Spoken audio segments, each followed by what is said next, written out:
शुरू अल्लाह के नाम से जो बड़ा दानाई और हिकमत वाला है। और एक आयत का मफहूम है कि और जिसे अल्लाह गुमराह ठहरा दे तो उसके लिए उसके बाद कोई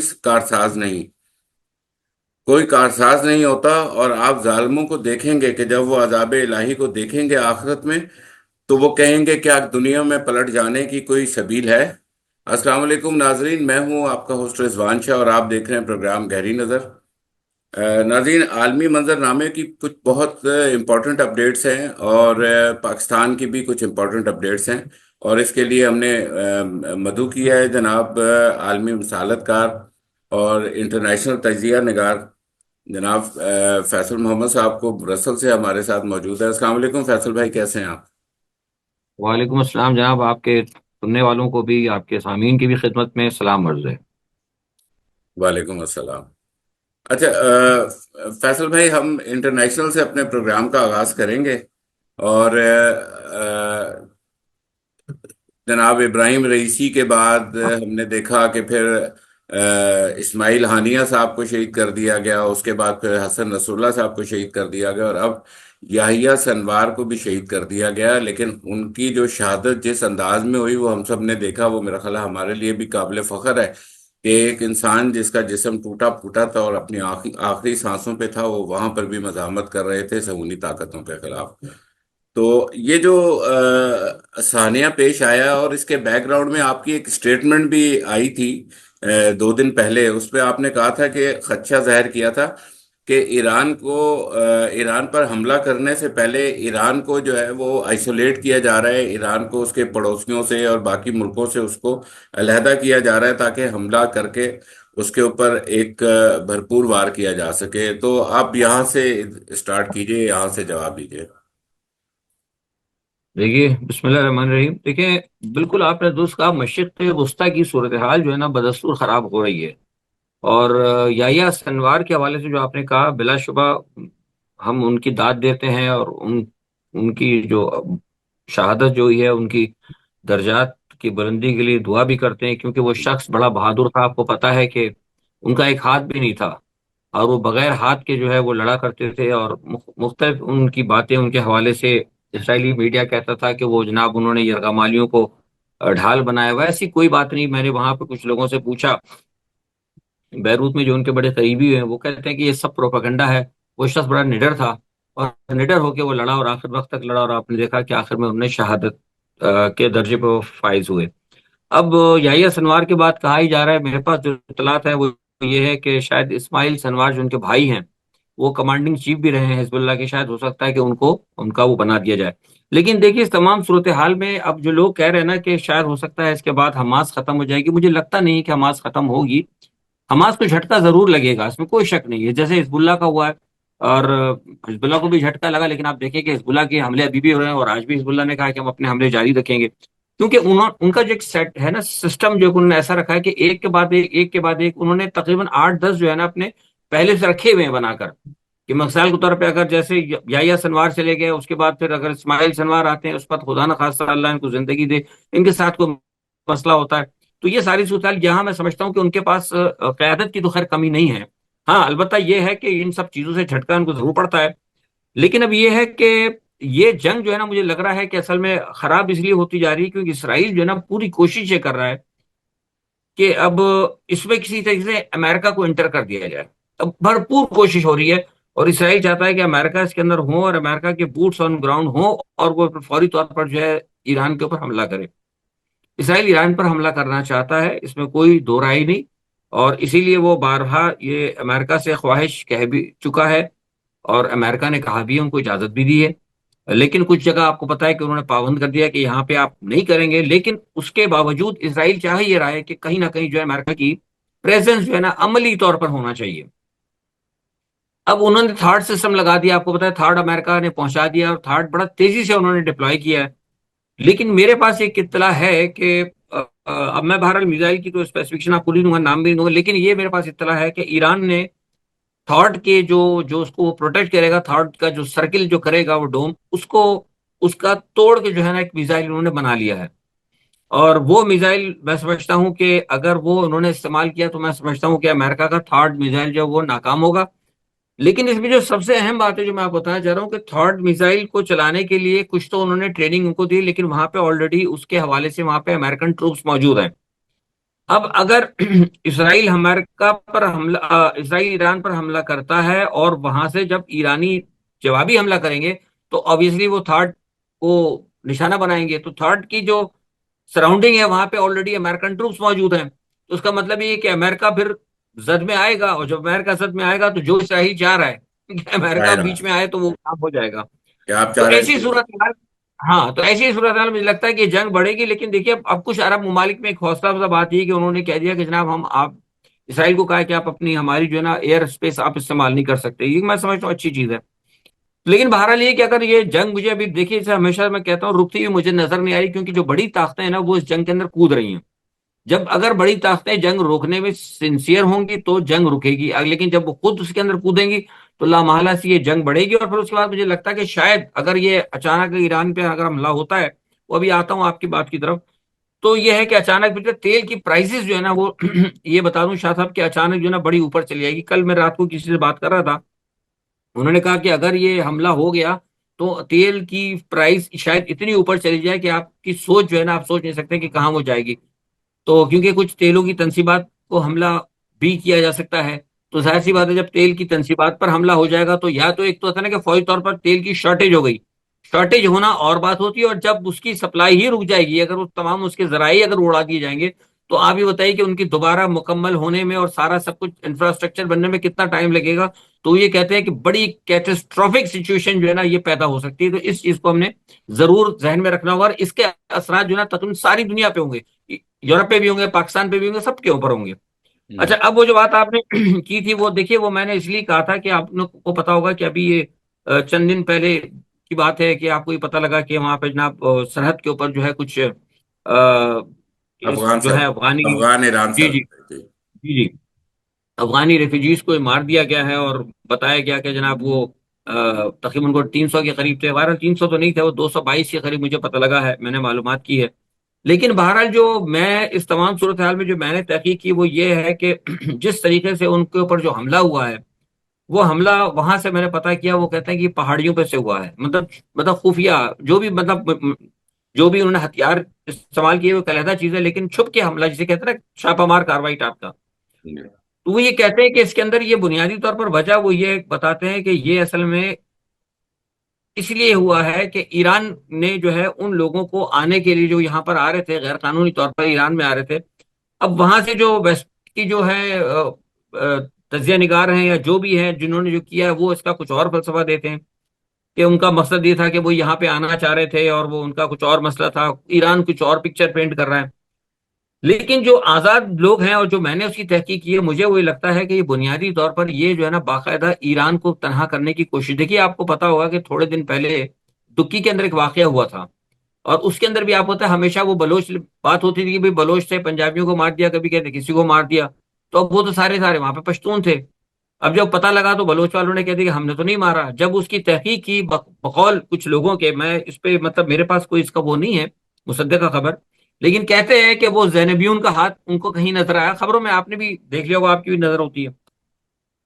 तो वो जो एक पिक्चर ऐसी वहां से पेंट की गई जिससे ये पता लगा था कि पाकिस्तान और ईरान के दरमियान, आपको पता है पहले से ही थोड़े चंद दिनों पहले बदमजी हुई थी। तो ख्याल ये किया जा रहा था, कुछ लोगों का ये ख्याल था, खुद ईरानी तजिया निगारों का कहना था, वो समझते हैं कि शायद हमारे दरमियान जो ना कुछ थोड़ी सी कुछ इन्होंने दूरी पैदा करने की कोशिश की है। जैनबियून का ये काम नहीं है, कुछ लोगों का कहना ही है। अच्छा खैर, अभी वो मामला दब गया। हमारी स्टेब्लिशमेंट माशाल्लाह समझदार है, हमारे लोग भी वो समझते हैं, मुल्क और कौम के लिए हमेशा सिंसियर होती है स्टेब्लिशमेंट ही। उन्हें इस मामले को जिसे कहता है मट्टी पाव कर दिया। लेकिन अचानक ये जो मसला हुआ ना, इसके ऊपर बरह रास्त अब वो आ रहा है ईरान के ऊपर। तो अब वो ईरान भी कहते हैं कि हमने नहीं किया। तो मेरी जो आप कहते हैं ना, मैंने जो बयान दिया वो था कि मेरी तहकीक ये है कि असल में ये बुनियादी तौर पर जैसे थोड़ी सी दूरी पाकिस्तान से साथ कराई गई, इसी तरह थोड़ी सी दूरी अभी अफगानिस्तान के साथ करा रहे हैं। क्योंकि इस वक्त इस वाकये के बाद ईरान की और अफगानिस्तान की टेंस पोजीशन है, इसमें कोई शक नहीं। अभी तक कोई मतलब तहकीकात सामने नहीं आई है, कोई रिजल्ट सामने नहीं आया है, लेकिन उसके बावजूद दोनों के दरमियान जो है ना ये इस वक्त एक टेंस की सिचुएशन हो गई है। और मुझे ये इसलिए मैं कह रहा हूं कि मुझे नहीं लगता कि ईरानियों का दिमाग खराब है। उनको पता है कि इसराइल हम पर हमला करने के लिए आ रहा है। कोई भी आदमी हो, एक आम आम सा आदमी हो, अगर आपको भी पता हो कि आपके घर के अंदर मतलब कोई भी बात हो सकती है, तो आप अपने घर से बाहर जाके कोशिश करेंगे कि जो अपने घर में अगर आपको कोई प्रॉब्लम पेश आने वाली है उसको सॉल्व करें, चाहे जाके आप जाके कोई नई प्रॉब्लम अपने लिए खड़ी करें। तो मुझे ये लगता है, इसलिए मैंने कहा था कि ये बाकायदा एक ईरान को तनहा करने की साजिश है। और यहाँ पर फिर कोशिश ये की है कि जब ईरान पर हमला होगा तो उसका नतीजा होगा कि ईरान से जो लोग निकलेंगे, जो पनाहगज़ीन वगैरह निकलेंगे, उनके लिए फिर अफगानिस्तान की सरजमीन और हो सकता है शायद पाकिस्तान की सरजमीन भी बंद कर दी जाए। ठीक है। अच्छा, फैसल भाई, अमरीकी सदारती इंतखाबात में अब चंद ही दिन रह गए हैं, तो वहां पर क्या होने जा रहा है? और वाज़े तौर पे हमें नजर आ रहा है कि वहां पर एस्टेब्लिशमेंट और ट्रम्प के दरमियान भी एक माहदाराई लग रही है। तो इस वक्त अपडेट्स आपके जहन में क्या है इस वक्त, और आप क्या समझते हैं कि वहां पर कौन सदर बनेगा? देखिए, आपने असल में बात बता दी। इस वक्त सूरत हाल ये है कि कल रात के 12 बजे के बाद से जो अपडेट्स आ रही हैं वहां पे इलेक्शन की, उसमें यह है कि ट्रंप एक दफा फिर ऊपर चले गए। मतलब 2 दिन पहले ये था कि दोनों बराबर जा रहे थे, नेक टू नेक चल रहा था, लेकिन अब ट्रंप जो है दोबारा ऊपर हो गए। और अगर मैं समझता हूं कि अब, जैसे आपने कहा कि वहां की जो डीप स्टेट है वो ये चाहती है कि ट्रंप ना आए। और यहाँ पर मामला कुछ ऐसे हैं कि अमेरिका की भी कोशिश है, जो अमेरिका की मौजूदा जो स्टैब्लिशमेंट है वो चाहती है कि ट्रंप ना आए। हो सकता है कि इसी तमाम सूरत हाल को देखते हुए, मैंने आपसे एक बात कही थी पहले भी, और आपको भी पता है कि अगर, जैसे मैंने कहा कि मशरिक वस्ता में इसराइल की कोशिश है कि अमेरिका कूद जाए, अगर अमेरिका जंग में कूद गया और ये जंग अगर मशरिक वस्ता में भड़क गई, तो अमेरिका के जो इलेक्शन है ना ये आगे हो सकते हैं। और हो सकता है ऐसा कर दिया जाए, लेकिन मुझे लगता नहीं है। ये एक बहुत बड़ा खतरनाक गेम होगा अगर उन्होंने इस तरह किया, अमेरिका की स्टैब्लिशमेंट ने। लेकिन ये है कि इस वक्त ट्रम्प जो है वो आ रहे हैं, और ट्रम्प के आने, इनको रोकने, देखिए ट्रम्प अगर आ जाते हैं तो दुनिया में बड़ी तब्दीली होंगी। एक तो सबसे पहले मशरिक वस्ता की आपकी जंग रुक जाएगी, यूक्रेन की जंग है वो भी आपकी रुक जाएगी। और ऐसा लग रहा है कि रूस भी बड़ी तेजी से, आप देखेंगे यूक्रेन पे हमले बड़ी तेजी से करना शुरू कर दिए, और जिन जिन इलाकों पे रूस ने कब्जा किया था उन पे वो कब्जा बढ़ा रहा है। तो उन लोगों को भी महसूस हो रहा है, क्योंकि अगर ट्रंप आ जाता तो हो सकता है वो जंग भी रुक जाएगी, तो वो मसला भी रुक जाएगा। तो ट्रंप की जो सूरत हाल आपने मुझे बताई है तो मुझे जो मेरे पास इतलात है वो ये है कि ट्रंप का इस वक्त ग्राफ ऊपर जा रहा है। लेकिन जो अमेरिका की मौजूदा डीप स्टेट है वो हर सूरत में ट्रंप को रोकने की कोशिश करेगी। और जो वहां पे बड़े बड़े, जो वहां पे असले के सौदागर हैं, जो बड़े बड़े वहां पे माफियाज हैं, सब बड़ी, आपको पता है अमेरिका की बहुत बड़ी मंडी है असले की सारी दुनिया के अंदर। तो जो जंगजू किस्म के जो लोग हैं वहां पे, उनकी बड़ी पूरी कोशिश होगी कि किसी ना किसी तरीके से इन जंग को जारी रखा जाए, और उसके लिए जरूरी होगा कि ट्रंप को वो रोकें। ये हो सकता है वहां पर, देखिए। लेकिन इसकी सारी सूरत ठीक, हाल जो है आपको जो है 5 नवंबर के बाद के लिए सामने आएगी। बिल्कुल सही है। और उसके असरात हम पाकिस्तान में भी देखेंगे। पाकिस्तान अच्छा, में तो बहुत असरात होंगे ना, पाकिस्तान में तो बड़ी चीजें तब्दील हो जाएंगी। अच्छा, अच्छा, फैसल भाई, ये जो ब्रिक्स की समिट होने जा रही है रूस के शहर काजान में, तो इसकी अहमियत भी आप बता दें हमें। ये तकरीबन 22-23 को समिट होनी है, और उससे पहले ब्रिक्स ने जो है ना वो अब एक डेमो भी दे दिया है कि पेमेंट सिस्टम क्या होगा ब्रिक्स का। तो वो, देखिए ब्रिक्स का, देखिए ब्रिक्स की पोजीशन ये है कि अभी एससीओ कॉन्फ्रेंस हुई थी। एससीओ कॉन्फ्रेंस भी बुनियादी तौर पर आपको पता है कि सारे के ज्यादा अलायंस जो है वो, उसके अंदर जो भारी जमाते हैं वो रशिया और चाइना ही है। और कहीं ना कहीं ये जो शंघाई ताउन काउंसिल है, इसके ऊपर जो है सारे का सारा जो दबाव है वो इन्हीं उसका है। तो मुझे लगता है कि ब्रिक्स की जो कॉन्फ्रेंस होगी उसके अंदर कुछ मामलात ऐसे आ रहे हैं जिसमें कि एक तो ये है कि ब्रिक्स को बाकायदा तौर पे वो बनाएंगे, एक दिफाई इत्तेहाद भी बन सकता है। इस पे ये बात हो रही है, अभी तो आपको तो वो मतलब ये खुशहाली है। माशी इत्तेहाद है लेकिन वैसे, दिफाई इत्तेहाद की लेकिन तरफ, अब ये जी दिफाई हाँ, ये इत्तेहाद भी मार्केट बनने आता जा रहा है, ये दिफाई इत्तेहाद बनाएंगे, इसके ऊपर ये बातचीत हो रही है। और उसमें अब ये है कि ब्रिक्स के अंदर तुर्की भी शामिल होने जा रहा है। और इसके अलावा कुछ ममालिक और हैं जो कि ब्रिक्स के अंदर जा रहे हैं, और जिनकी ख्वाहिश यही है कि वो जो नया इस वक्त एक वर्ल्ड ऑर्डर है, जो कि अमेरिका का और मगरिब का जो एक वर्ल्ड ऑर्डर है, जिसके तहत वो चाहते हैं कि सारी दुनिया की इकोनॉमी को अपने कब्जे में करें और बहुत सारे जो मामलात हैं उसको वो कंट्रोल करें। तो लिहाजा इसके ऊपर जो है, इस इजलास के अंदर इन तमाम चीजों पर बहुत सैर हासिल जो है फैसले होंगे। और यहाँ जैसे मैंने कहा कि अब अगली जो आ रही है एससीओ की जो कॉन्फ्रेंस है वो भी इस वक्त रशिया के पास जा चुकी है। तो आने वाली ब्रिक्स की कॉन्फ्रेंस और उसके बाद जो एससीओ की जो कॉन्फ्रेंस है, इसको अगर आप दोनों को उठा के देखेंगे तो मुझे लगता है कि कहीं ना कहीं इसके अंदर एशियाई ममालिक का जो है पल्ला इसमें भारी रहेगा। लेकिन अब इसमें एक चीज ये है कि वहां पे ब्रिक्स के अंदर, क्योंकि जो भारत है वो भारत की बहरहाल एक अहमियत है, एक बड़ा इस वक्त एक इक़्तिसादी पावर बन के आ रहा है। लेकिन मुझे लगता है कि ब्रिक्स के अंदर जो मुझे जो खबरें आ रही हैं वो ये है कि भारत की पहले तो कोशिश थी कि थोड़ा सा ब्रिक्स को जो है मतलब उसको टिल्ड किया जाए ताकि ये दिफाई इत्तेहाद की तरफ नहीं जाए। क्योंकि अगर ये दिफाई इत्तेहाद होता है तो फिर आपको पता है कि भारत के बहुत सारे मामला जो ममालिक जो ब्रिक्स के साथ होंगे, फिर उनके जो दिफाई मामलात है, फिर उनके जो ऑलरेडी किसी के साथ जो है, किसी के फ्रांस के साथ है, किसी के अमेरिका के साथ है, तो वो उन तमाम चीजों के ऊपर भी बड़े असरात होंगे। तो मैं ये समझता हूँ कि ब्रिक्स का जो है इजलास जो है, वो इजलास जो है असल में सिमत तय करेगा कि जो अब न्यू वर्ल्ड ऑर्डर जो बनेगा, जो अमेरिका का ऑलरेडी पहले है, उस जो वर्ल्ड ऑर्डर को नाकाम करने के लिए जो न्यू वर्ल्ड ऑर्डर बनेगा उसमें कहां तक ये कामयाबी होती है। लेकिन मैं जो देख रहा हूं मुझे लग रहा है कि इसके अंदर शायद इन्हें कुछ सैर हासिल, कुछ कामयाबी हो सकती है मुल्कों की शमूलियत की वजह से। ठीक हो गए। अच्छा, नाज़रीन, मैं आपको एक बात वाज़ेह कर दूं, आज पाकिस्तान के अंदर इंटरनेट इंतहाई कम स्पीड पे चल रहा है, और अगर आप वीडियो में कोई खलल देखेंगे तो वो एक टेक्निकल खराबी है। अच्छा, फैसल भाई, अभी हम चलते हैं इस प्रोग्राम के आखिरी और सबसे अहम हिस्से पर। अ, कल इमरान खान साहब की जो मुलाकात की पाबंदी थी, उसके वो पाबंदी का दिन खत्म हो जाएगा, 8 दिन का, ठीक है। और पीर वाले दिन से सुप्रीम कोर्ट के अंदर 8 जजेस अवेलेबल होंगे, जिन्होंने मखसूस नशिस्तों के ऊपर अपना फैसला भी दिया है। ECP, election commission of Pakistan, आज मखसूस नशिस्तों के हवाले से जिस वक्त उन्होंने अपना इजलास किया, तो उसी टाइम हमने देखा कि एक वजाहती नोट फिर जारी किया गया उन 8 जजेस की तरफ से, जिसमें ये कहा गया कि बेशक वो इलेक्शन एक्ट मंजूर कर लिए गए हैं, लेकिन उसके बावजूद election commission of Pakistan supreme court के फैसले पर असरअंदाज नहीं हो सकता। अच्छा, अब अपडेट जो लेटेस्ट इस वक्त है, जिसकी वजह से हमने प्रोग्राम भी लेट किया है थोड़ा सा, ताकि हम नाजरीन को मुकम्मल एक रिपोर्ट दे दें। उसमें यह है कि हुकूमती मुसवदा सामने आ गया, और उसमें क्या क्या है उसकी तफसीलात आपसे हम जानेंगे।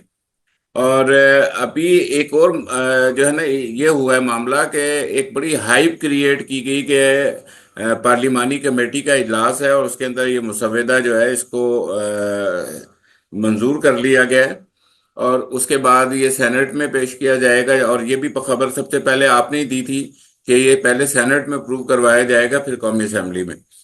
तो वो कोशिश की गई, लेकिन उसके बाद अचानक हमने देखा कि कुछ वजूहात की बिना पर ये हाइप एकदम से एक ऐसे ड्रॉप सीन के ऊपर आई कि जहां पर ये ऐलान किया गया कि सेनेट का इजलास कल मुलतवी कर दिया गया सुबह तक। तो ये पाकिस्तान में क्या हो रहा है? मौलाना फजलुर रहमान साहब इस वक्त क्या कर रहे हैं? अपोजिशन की क्या स्ट्रेटेजी है, और हुकूमत की क्या स्ट्रेटेजी है?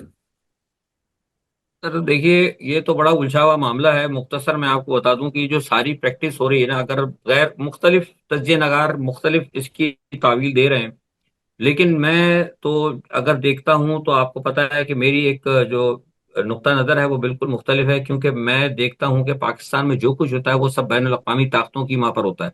पाकिस्तान में कोई बड़ा शख्सियत, कोई बड़ा तज्ज़िये नगार अगर ये कहता हो कि हम अपने फैसले खुद करते हैं, तो या तो वो नाम गलत है हकाइक से, या फिर ये कि वो झूठ बोलता है। और आपको पता है कि हम लीडर इमरान खान साहब जो इस वक्त जेल में हैं, वो बार बार ये कहते रहते हैं कि हम ये चाहते हैं कि हमारे फैसले हमारे मुल्क में हो। मेरी इस बात की तस्दीक इमरान खान के बयान से होती है।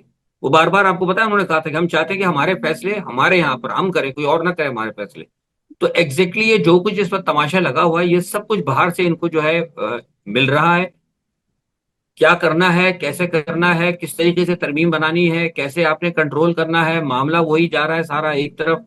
कि जिसे मैंने कहा था कि जो कि इनका बैन अवी एक सिलसिला है कि कुछ लोग मालिक होंगे, बाकी सारी अवाम जो है गुलाम होगी, और बड़ी ताकतों की आप मफादात की निगरानी नहीं, रियासतें जो है वो अपने अवाम की मफादात की निगरानी नहीं करेंगी। रियासतें बैनुल अक़वामी बड़ी ताकतों की सिर्फ वो मफादात की निगरानी करेंगी, और अवाम जो है उसके ऊपर वो सिर्फ एक मालिक की हैसियत से, एक ओनर की हैसियत से वो उनके ऊपर गवर्नेंस उनकी जो होगी वो होगी। अब ये आप जो बात कह रहे हैं कि जो कुछ हुआ, देखिए ये, मैं तो इस तमाम सूरत हाल को यूं कहता हूं कि जैसा कि अभी आपने कहा कि सुप्रीम कोर्ट ने आज दोबारा जो है दोबारा वजाहती बयान दिया है, पहले भी दिया दोबारा दिया। देखिए इस वजाहती बयान को अगर मैं ये समझता हूं कि जहां तक मेरा ख्याल है और जो मेरी मालूमात है कि पीटीआई की जो लीडरशिप है ना इस वक्त मुकम्मल तौर पर कमरों भाई साहब, मैं ये पहले भी कहता रहा हूँ आज भी कह रहा हूँ।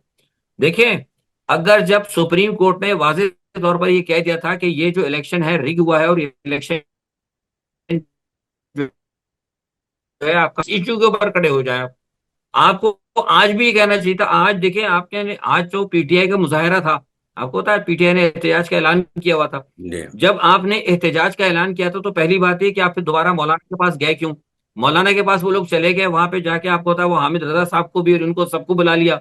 और सबको बुलाने के बाद फिर मौलाना साहब ने पीछे से टेलीफोन करके बिलावल साहब को भी बुला लिया। ये बाकायदा एक प्लानिंग के तहत हुआ है, क्योंकि असल में यहाँ मामला ये हो रहा है कि मौलाना साहब को कोई और धोखा दे रहा है, मौलाना साहब किसी और, यानी क्या आपने सुना वो चोर के दो आगे चोर, चोर के दो पीछे चोर, तो वो इस वक्त वही सिलसिला चल रहा है। मौलाना को नहीं पता कि मेरे साथ क्या हो रहा है, और बिलावल भुट्टो को नहीं पता कि मेरे साथ क्या हो रहा है। सबके पास अलहदा अलहदा मुसव्विदों की जो कॉपियां हैं वो सबको, ये मैं हकीकतन आपको बता रहा हूँ। पीपल्स पार्टी के पास जो मुसव्विदा है, जो उनके पास कॉपियां हैं, उसका टेक्स्ट जो है उस टेक्स्ट से बिल्कुल अलहदा है जो मुस्लिम लीग नवाज के पास है। जो मुस्लिम लीग नवाज के पास है उसके अंदर कुछ तब्दीली, वो तब्दीलियां हैं जो कि मौलाना के पास है। तो ये इस तरह जो है वो म्यूजिकल चेयर ये चल रहा है, और सबको पता है कि हमारा हमें जो है एक ताकतवर शख्सियत, जो भी आपको पता है करने वाले ना नजर आने वाली कुव्वतें जो हैं, उन्होंने एक इनको एक वोट दिया हुआ है, उसके ऊपर ये काम कर रहे हैं और उसी के ऊपर इनका काम है। लेकिन मसला जैसे मैंने कहा ना कि हम आहंगी नहीं हो पा रही, हम आहंगी इसीलिए नहीं हो पा रही कि इन्होंने एक जो चीज की है ना, खासतौर पे जो उछल गए ये रात को जो मसला गड़बड़ हुआ वो इसलिए हुआ था कि पार्लिमानी कमेटी की जो है ना वो खुसूसी कमेटी आपने कह दिया वो तो पास चली, पार्लिमानी खुसूसी कमेटी ने किया नहीं किया, सच्चा था झूठ था वो कोई बात नहीं। लेकिन इनको ये बाद में पता लगा कि वजीर कानून ने जो असल में जो ड्राफ्ट बनाया है आइन का, उसके अंदर आर्टिकल 48 को की जो शेख नंबर 4 है उनको छेड़ दिया। रात को उनको ये नहीं पता था। रात को उन्होंने कहा था कि हम शेख नंबर 4 को नहीं छेड़ेंगे। अब सुबह जब गए तो सुबह पता लगा कि जनाब वो तो शेख नंबर 4 को भी छेड़ रहे हैं। अच्छा, उसके साथ साथ ये हुआ कि इसमें एक चीज ये भी डाली उन्होंने, कहा कि देखिए वजीर आजम की तरफ से जो कोई भी मतलब मशवरा, यानी ऑर्डर को तो छोड़ दें, वो कहते हैं कि यार मुशावरत भी अगर आ जाती है पार्लियामेंट की तरफ से तो उसके ऊपर भी आप जो है कोई उसके ऊपर वो कदगन नहीं लगा सकते। ना सिर्फ कदगन तो और बात है, उसको किसी ट्रिब्यूनल में भी लेके जा सकते। तो ये दो चीजें जो है ना, इसकी वजह से जो है ना ये मामला जो है गड़बड़ हुआ है। वरना कल तक ये मामला इस पे आ गया था कि वो आईनी अदालतें नहीं बनेगी लेकिन एक ट्रिब्यूनल बनेगा। आपने देखा रात को जो इतना शोर शराबा हो ये रहा था, आईनी ये बेंच सब हो बनेगा। गया, बातचीत हो। हाँ, आईनी बेंच, आईनी बेंच या ट्रिब्यूनल जो कोई भी, सॉरी आईनी बेंच बनेगा, वो एक छोटा सा जो भी होगा वो ट्रिब्यूनल जी जी। बनाएंगे, जैसे भी बनाएंगे केस के लिए।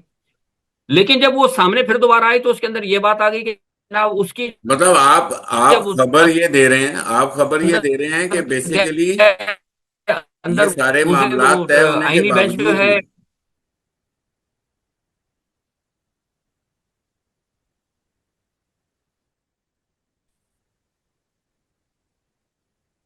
तो ये जो ला रहे हैं ना तरमीम जो लेकर आ रहे हैं, इसके अंदर तो बुनियादी तौर पर वो सारी रद्द-बदल करके सारे आइन के बुनियादी ढांचे को तब्दील कर रहे हैं।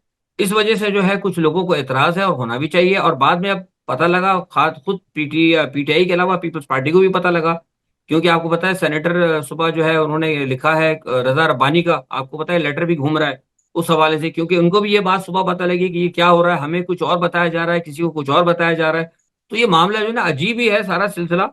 और अब इसमें एक नई चीज उन्होंने और ये डाली है। अब वो किसी ने इनको आज अलग सुबह ये भी खबर आई कि वो कह रहे हैं कि इमरान खान से किसी की बात हो गई है। अब किसकी बात हुई है, यहाँ तो नाम तो किसी का नहीं आ रहा कि इमरान खान की बात हुई है। और इमरान खान ने कहा है कि जनाब ठीक है वो मुसव्विदा मेरे पास लेके आए, तो अगर मैं देख लूंगा तो मैं मंजूरी दे दूंगा। ये एक नई खबर बिल्कुल ये बाहर नहीं चली, लेकिन किसी ने बताई अंदर, जो अहम करता धरता है कि नहीं, उनका कोई आदमी। ये आपकी आपकी जो खबर है ना, ये सही है, क्योंकि गौहर साहब और बिलावल साहब के दरमियान जो बातचीत हुई है उसके अंदर उन्होंने यही कहा है कि जी हम बानी पीटीआई से बात करेंगे जी और इमरान खान से जी, कल तो कल मिलेंगे लेके हम वो आएंगे। करेंगे। जी यही बात था। तो असल में ये बात इसलिए निकली, नहीं मैं बता रहा हूँ उसकी असल वजह ये है, जो असल इस बात निकलने की वजह ये कि इनको ये कहा गया कि हमने जो है इस हवाले से खान साहब को भी एतमाद में लिया हुआ। किसने लिया है अब ये तो पता नहीं।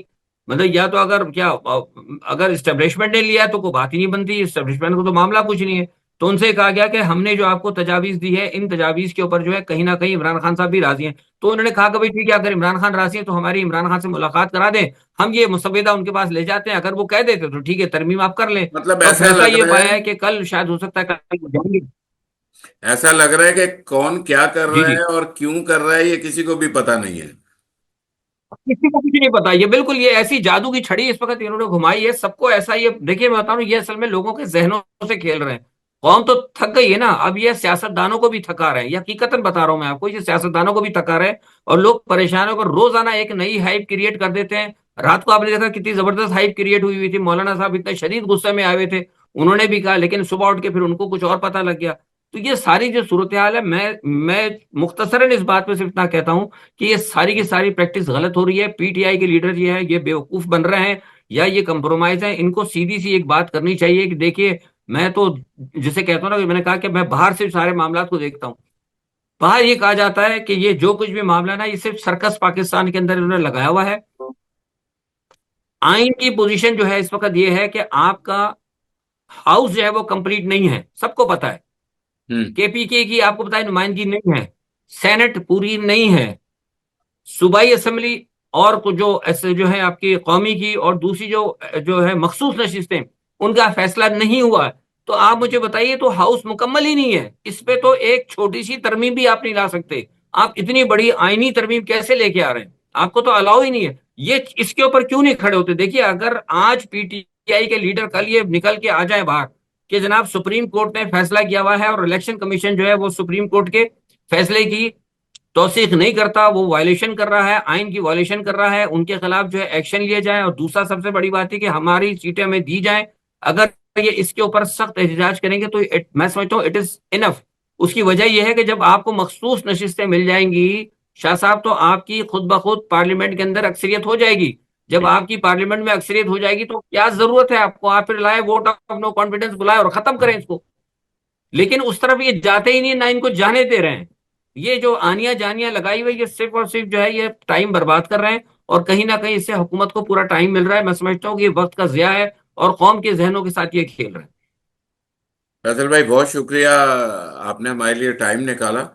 और नाज़रीन, जो सूरत हाल अभी हमें वाज़ेह हो चुकी है, और हमें अब ये बात नज़र आ रही है कि मेरा ख्याल है पीटीआई की जो मौजूदा क़यादत है उसको इस बात का एहसास होना चाहिए कि एक अवाम को गुस्सा है इस बात का है कि उनका मैंडेट चोरी हुआ। उस मैंडेट के मुहाफिज बनकर उनको क़यादत दी गई थी, लेकिन ना अभी तक इमरान खान की रिहाई मुमकिन हो सकी है, और ना अभी तक सियासी मामलात मुमकिन हो सके हैं, और ना अदालती जो सपोर्ट मिल रही थी मखसूस रिश्तों में, उससे कोई पीटीआई की मौजूदा क़यादत कोई फायदा उठाने में कामयाब हो चुकी है। प्रोग्राम का वक्त खत्म हुआ। अपने होस्ट रिजवान शाह को दीजिए इजाजत। पाकिस्तान जिंदाबाद।